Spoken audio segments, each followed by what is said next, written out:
good morning. What we have in mind is breakfast in bed for 400,000. Now, it's not going to be steak and eggs or anything, but it's going to be good food, and we're going to get it to you. It's not just the hog farm either. It's like the Ojai Mountain family and the pranksters and everybody else that has volunteered and put in their time into the free kitchens. In fact, it's everybody. We're all feeding each other. We must be in heaven, man. There is always a little bit of heaven in a disaster area. Okay, here it comes, mess call.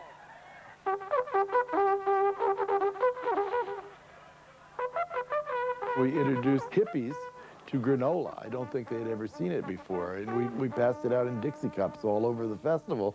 And people were laying in their sleeping bags, and somebody run up and had them a Dixie cup full of granolas. What is this, Scrabble? In the mountains of New Mexico, the hog farm and a bunch of crazies were celebrating the summer solstice. Hundreds of us. In fact, I was getting married with 8 other people by Yogi Bhajan in an Indian ceremony. And up walks Stan Goldstein. And he says, I want you guys to come to Woodstock and help us with, you know, fixing up the paths and the booths and the medical tents and things like that. And we said, sure, okay. And he kept calling and kept calling and kept calling. And pretty soon he said, I'm going to send a jet to get you. Well, at that point we said, this guy's serious. I thought the last thing we need are these mouths to feed. I mean, who is this commune anyway from New Mexico that we're going to, A, get a jet plane for, and B, bring them up here and have them on as our responsibility for the weekend? Don't we have enough problems? And Stanley spent about 10 minutes explaining it to me, and I instantly realized, thanks to the way he put it across, that this was a very smart idea. And it turned out to be much better than even he had imagined, because they, as much as anything, they were responsible for maintaining the tone of this event. Somebody at the airport said, we hear you're in charge of security. And Wavy Gravy said, My God, they've made us the cops. I said, well, do you feel secure? The guy says, well, yeah. I said, well, see, it's working. He says, what are you using for riot control? And I said, cream pies and seltzer bottles. I remember the promoters asking us how many security armbands we needed. And I remember saying, well, what do you think, Babs? And Babs said, how many people are you expecting? And they said, well, a couple 100,000. And Ken said, well, that'd be sufficient. Ladies and gentlemen, Mr. Joe Cocker, let's go for Sunday. Yes, well, good afternoon. And it's great to see you. Right. Do what you want, get your uncles out. This is called Let's Get Stoned.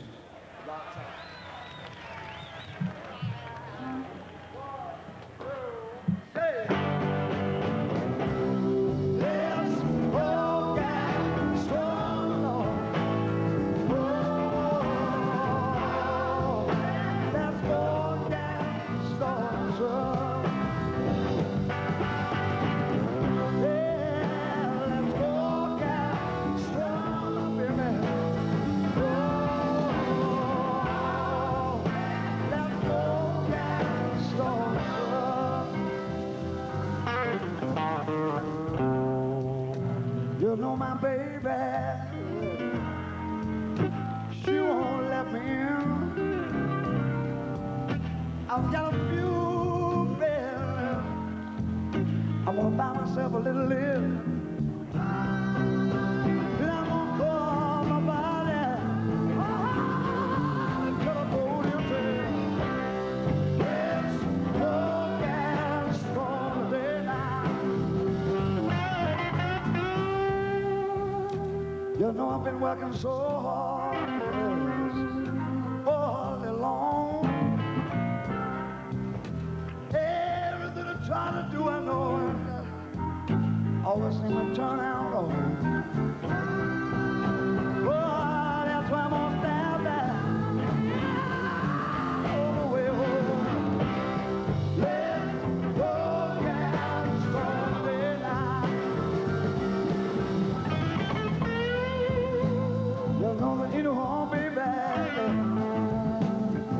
yourself a taste.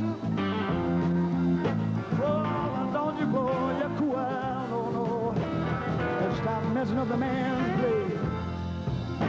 I say there ain't no harm, my friends. Just take yourself a nip now and then. Oh, but don't fall down. Oh, let's go, guys. Strong and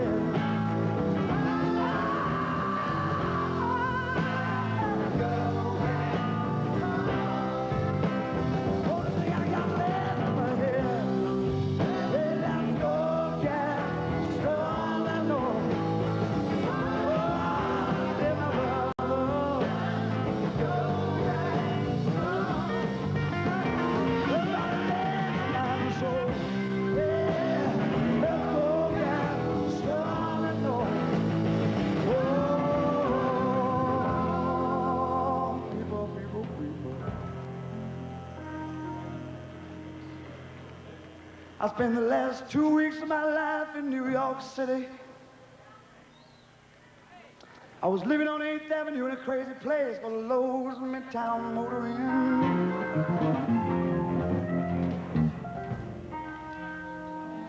Oh, I thought I was going insane both day and night.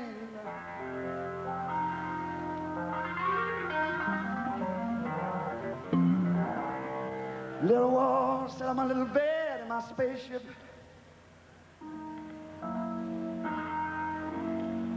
I'm listening to my radio.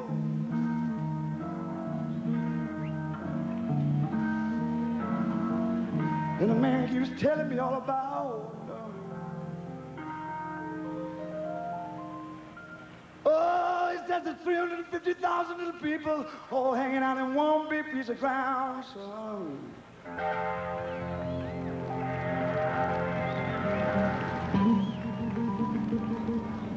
whoa, and I thought to myself, it's gonna come true someday.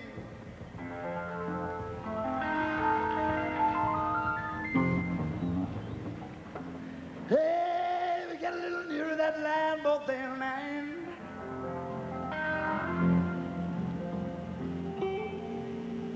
So whether you turn around to your brother, your sister, your mother, your police officer, anybody else you want to talk to, all you gotta say to your friend is, let's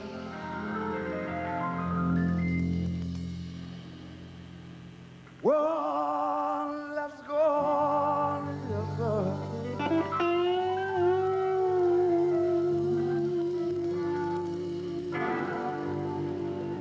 Yeah, let's all go and get storm.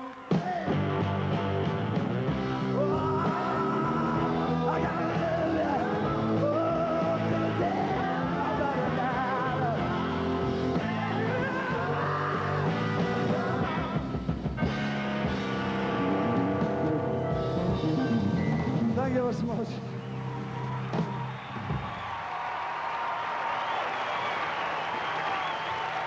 The fantastic Joe Cocker.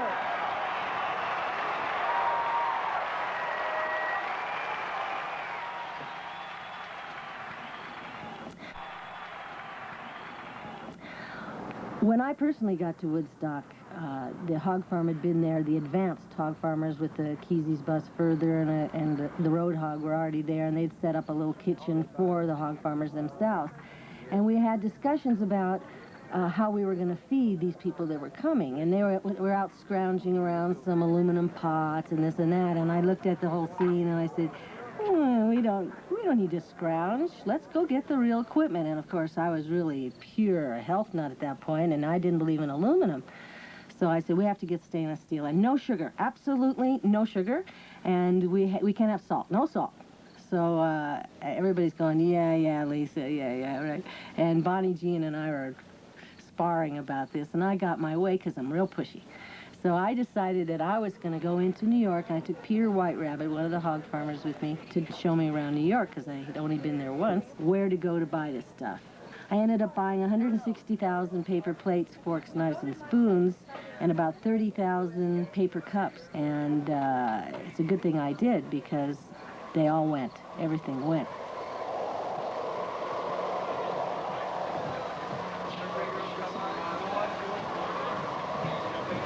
It looks like we're going to get a little bit of rain, so you better cover up. If it does, and if we should have any slight power problem, just cool it out. We'll sit here with you. All these people on the towers, all of you up in the towers, please come down. You're making it very, very dangerous. Everybody who's in the back, please move back. Please move back. We have to get away from these towers. Go slowly, but move back. We'll come back when it's all over. It'll be cool. Just move away from those towers. We don't want one of those lamps to be blown. Please. Put the mic stands down on the floor. Please come down off those towers. If it does rain, it'll be slippery and dangerous. Please come down. All right, everybody, just sit down. Wrap yourself up. We're going to have to ride it out. Hold on to your neighbor, man. Please come down off those towers, gentlemen. Hey, put the power up here, all right? Where? All right. We're going to have to turn on the microphones for a minute. Hang in there with us. God bless you. Watch those towers. Still a power. Hey, if you think really hard, maybe we can stop this rain.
got the feeling too. Oh, come on, come on, come on, come on, come on, come on, baby, it's time to move.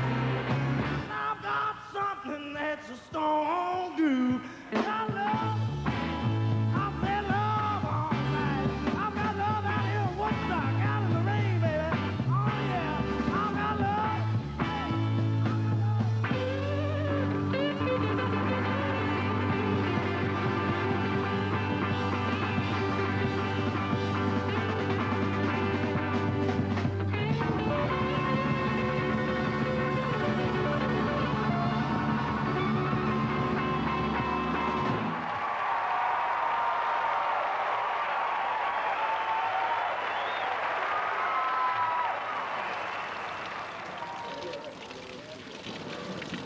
Our food concessionaires had threatened to poison the water.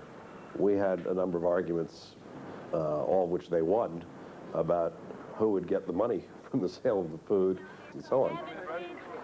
Well, Food for Love was the end result of descending the food chain of concessionaires. Here it was, the end of July or the beginning of August, and 3 guys who lived in Greenwich Village who said they could put together an operation for us were all we had left. When they got up there and their trucks got up there and the food that they had ordered got up there and it was clear that it was wildly inadequate, they began overcharging because it was scarce. And like any commodity, if it's scarce, the price goes up. This angered not only Woodstock Ventures, but understandably it angered the crowd. And the crowd had organized to march on the food stands and liberate the food from the people selling it. Now, there's a guy up there, some hamburger guy, that had his stand burned down last night. But he's still got a little stuff left. And for you people that still believe that, you know, capitalism isn't that weird, you might help him out and buy a couple of hamburgers.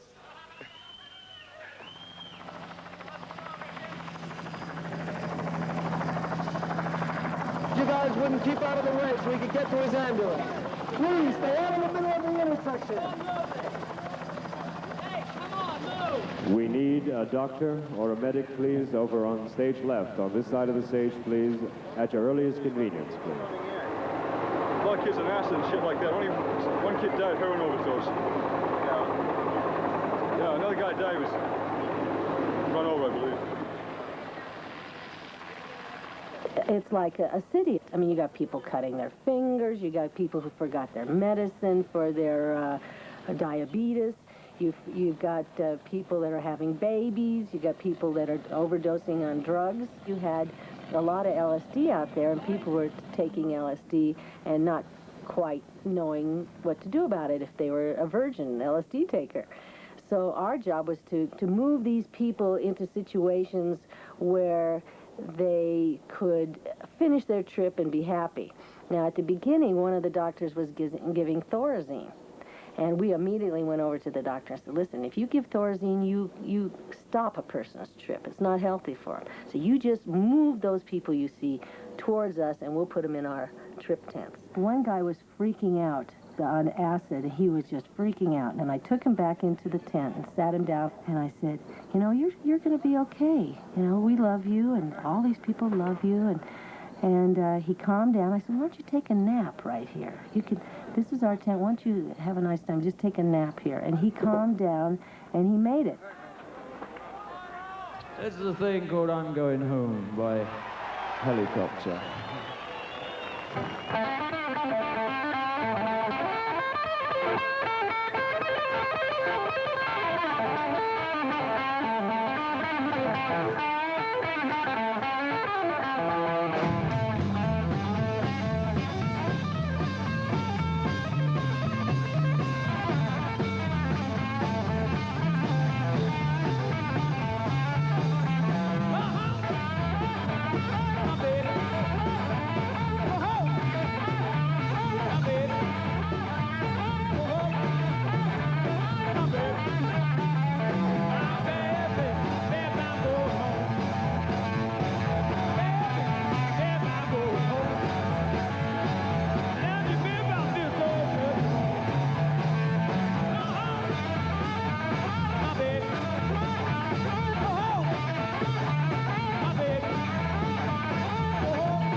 look out, babe, I'm coming to get you one more time.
After.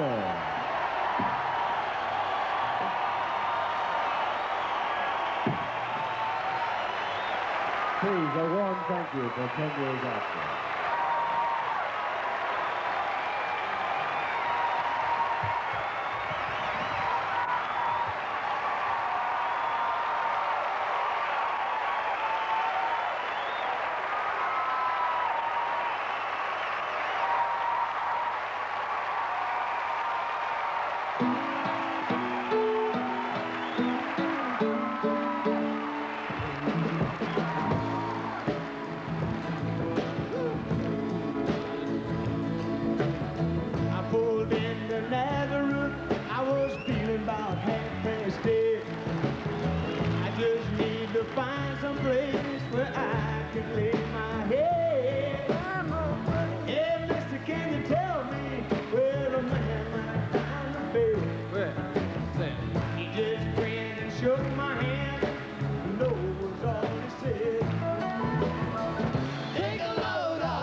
Won't you stay and keep me Santa Lee company?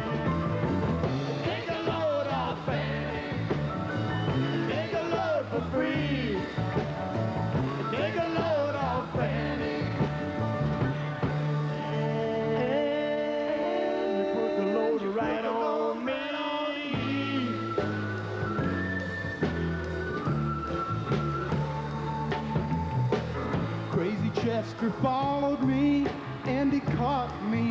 the fall. He said, I will fix your ranch if you just take Jack, my dog. What did you say? I said, wait a minute, Chester. You know, I'm a peaceful man. Yeah, me too. He said, that's okay, boy. Won't you feed Chester whenever you can? I want you to take a load off Fanny. Take a load of Bree. Take a load off Fanny. And you put the load right on me.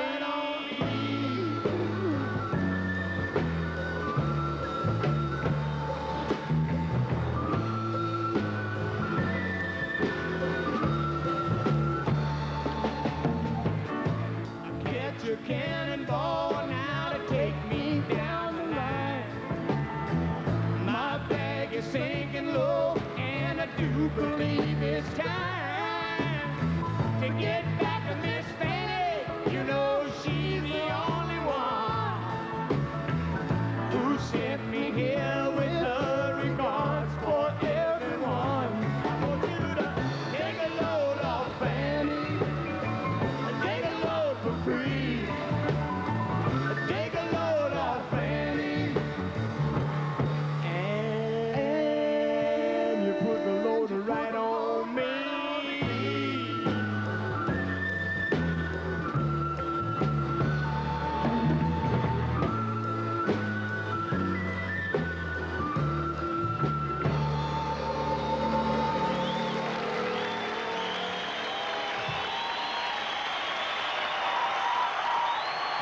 Thank you very much. Thank you.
packed up my suitcase, all down there.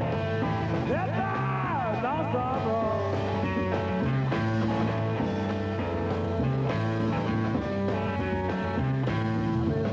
Make it down, make it down.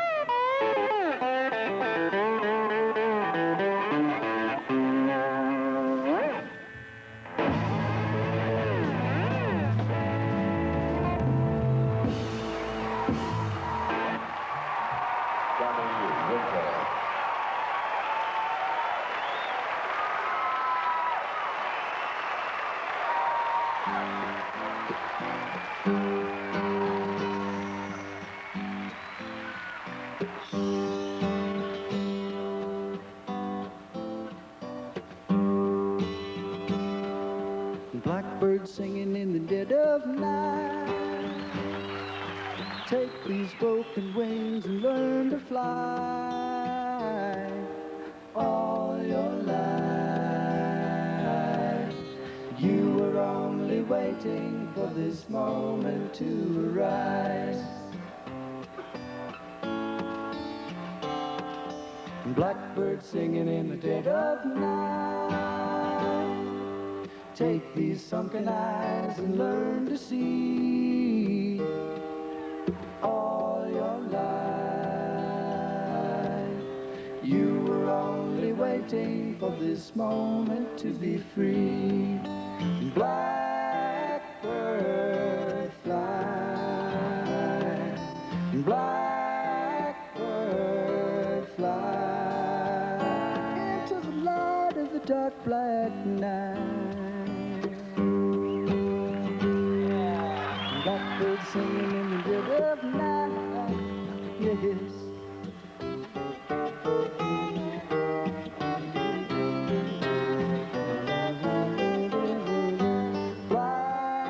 Blackbird fly, blackbird fly into the light of the dark black night. Blackbird singing in the dead of night. Take these broken wings and learn to fly all your life. You were only waiting for this moment to arise. You were only waiting for this moment to arise. You were only waiting for this moment to arise.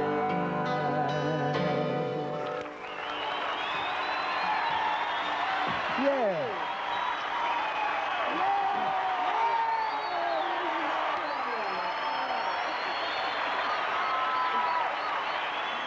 It was Monday morning, and we realized that we had to be down at the bank at 9 a.m. the next morning when it opened, and a cascade of checks that we had written over the weekend to keep the show going would be arriving. What had we done, and what did this mean? What was Monday morning going to be like? For that matter, what was the rest of our lives going to be like, having, presided over this weekend? And we were greeted by a New York Times editorial headline, "Nightmare in the Catskills."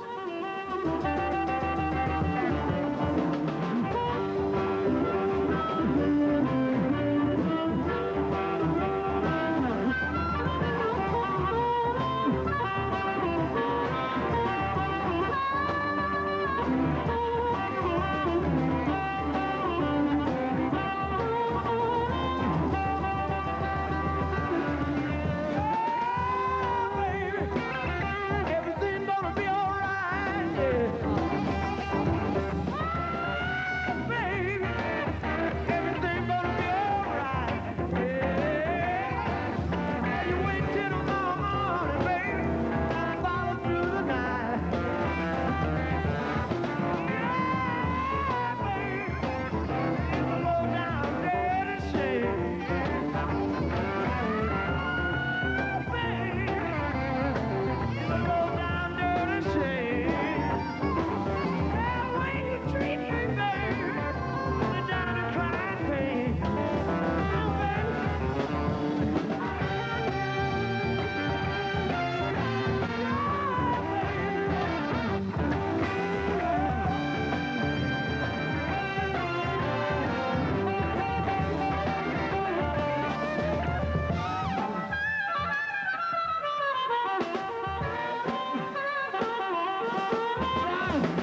field and blues band.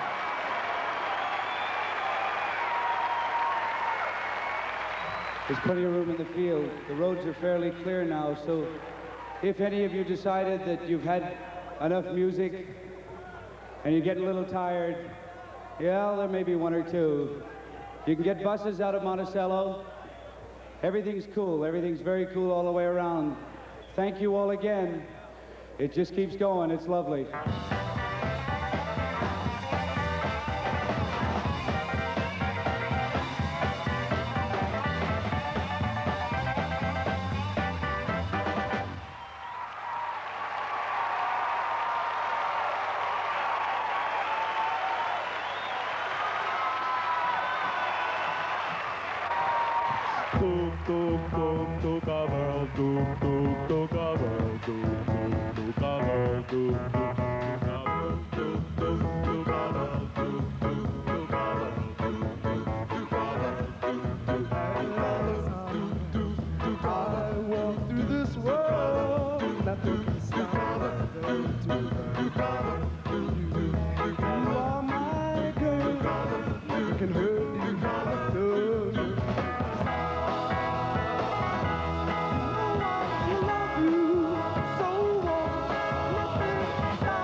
Walk through my tuk-tuk and the paradise we will share.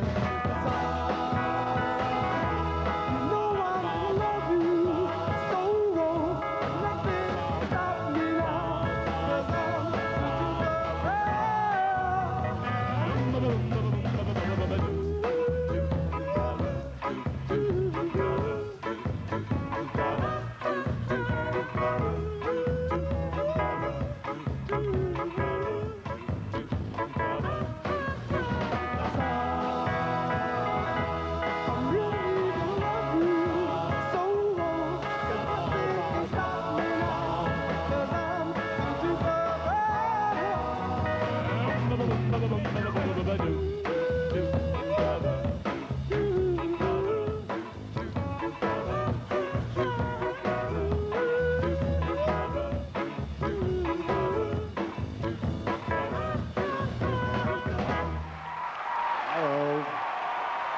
Ladies and gentlemen, da-da-da, Harold, turn up the pipe.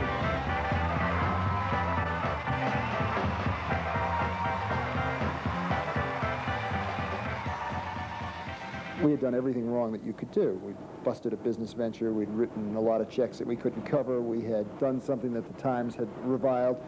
And now we were sitting there in front of the top brass of the bank. It was like an inquisition. They made us squirm.